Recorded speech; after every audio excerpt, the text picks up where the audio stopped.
On a un petit peu abordé la situation générale, la situation ici en ville de Goma, mais aussi la situation dans le Rutshuru. Et voilà, on a des échanges confidentiels en général en la matière et voilà, on a pu échanger et puis aussi partager un petit peu nos préoccupations. Sur le Rutshuru, notamment sur l'accès aux soins de santé. On a une situation un petit peu compliquée dans le Rutshuru actuellement où il y a beaucoup de centres de santé qui ne fonctionnent plus. Et voilà, on va voir comment on peut travailler ensemble, aussi avec le département de la DPS, afin qu'on puisse voir ces centres de santé qui recommencent à fonctionner dans le territoire du Rutshuru. Non, c'est surtout les déplacés en fait. Je parle surtout de la région de Ruangouba, où il y a 21 centres de santé qui ne fonctionnent plus. Donc l'idée, voilà, c'est petit à petit qu'il y ait une normalité qui se rétablisse aussi dans ce territoire et que les gens puissent accéder aux soins de santé. Surtout la remise en marche des centres de santé qui marchaient très bien auparavant. J'entends la DPS faire un très bon travail ici dans le territoire. À cause des conditions de sécurité, le personnel de santé a dû partir et il y a un manque d'intrants actuellement aussi. Donc voilà, c'est de rétablir cette normalité dans le territoire afin que toutes ces personnes puissent avoir accès aux soins de santé, c'est vraiment important.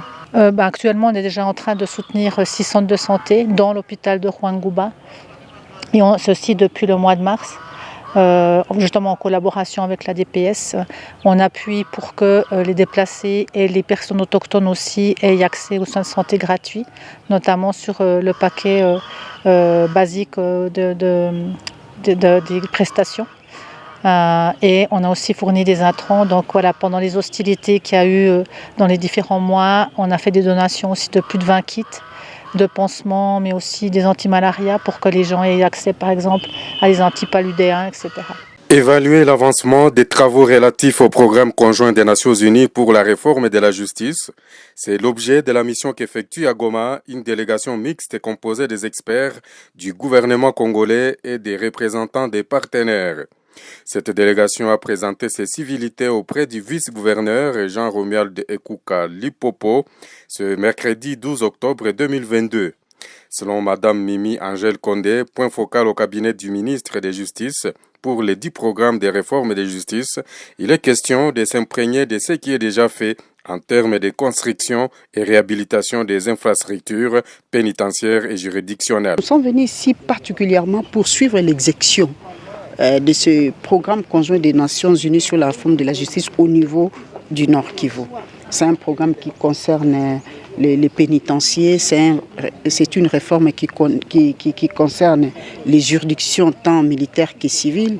C'est un programme qui concerne la construction ou la réhabilitation des infrastructures judiciaires et pénitentiaires. Voilà pourquoi nous sommes ici pour évaluer les travaux qui ont été exécutés ici au Nord Kivu. Nous sommes venus parce que l'autorité provinciale et le gouvernorat de la province doit être mis au parfum de ces grands programmes conjoints des Nations Unies sur la réforme de la justice. Et nous sommes venus non seulement pour ça, mais présenter aussi les civilités. Vous savez, à tout seigneur, tout honneur, c'est lui l'autorité du lieu. Et puis, nous sommes venus pour présenter les civilités et lui mettre au parfum de ces programmes pour que nous puissions avoir une séance de travail avec lui où les documents seront mis à sa disposition pour le suivi de ce qui a été exécuté, mais aussi voir pour l'année prochaine quels sont les besoins de la province. Ce n'est plus un rêve, mais plutôt une réalité. Le projet de développement local de 145 territoires, initié par le chef de l'État, Félix Antoine Tshisekedi Tshilombo, a effectivement démarré ce mardi à Ituri. Au total, 103 projets sociaux de base seront exécutés dans un premier temps sur l'ensemble de la province à raison de 10 millions de dollars américains par territoire. Objectif, désenclaver les territoires et contribuer à l'amélioration des conditions de vie et d'éducation des populations, rapporte le chef d'antenne du bureau central de coordination en province de l'Ituri, Michel Amouli Ramazani. Il est prévu dans la province de l'Ituri la construction et l'équipement de 60 écoles primaires et 38 centres de santé et 5 bâtiments administratifs soit un total de 103 projets. Au nom des administrateurs de territoire, Jean Ladis Mambosso, administrateur de Djougou, interpelle les groupes armés sur la nécessité de faire la paix pour un aboutissement aéré de ces projets. Aux groupes armés locaux de saisir cette opportunité en laissant libre accès à nos partenaires et à leur personnel pour l'exécution des travaux en toute quiétude, afin que l'insécurité ne soit pas pour eux un motif de non-réalisation dans les délais impartis de ces ouvrages. Au gouverneur militaire de l'Ituri de rendre un vibrant hommage au chef de l'État, Félix Antoine Tshisekedi Tshilombo, qui ne ménage aucun effort pour doter la RDC des infrastructures vitales pour booster le développement du pays.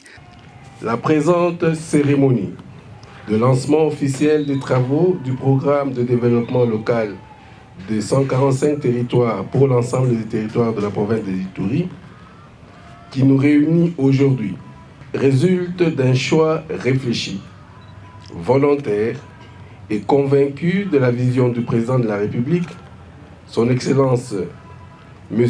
Félix Antoine Tshisekedi Tshilombo, chef de l'État. Mesdames et Messieurs de la Fédération des entreprises du Congo, Mesdames et Messieurs le chef d'entreprise, distingués invités et tout protocole confondu. Nous avons assisté ce jour au déploiement des plis des candidatures des sociétés ayant manifesté leur intérêt pour les blocs gaziers du Graben du lac Kivu.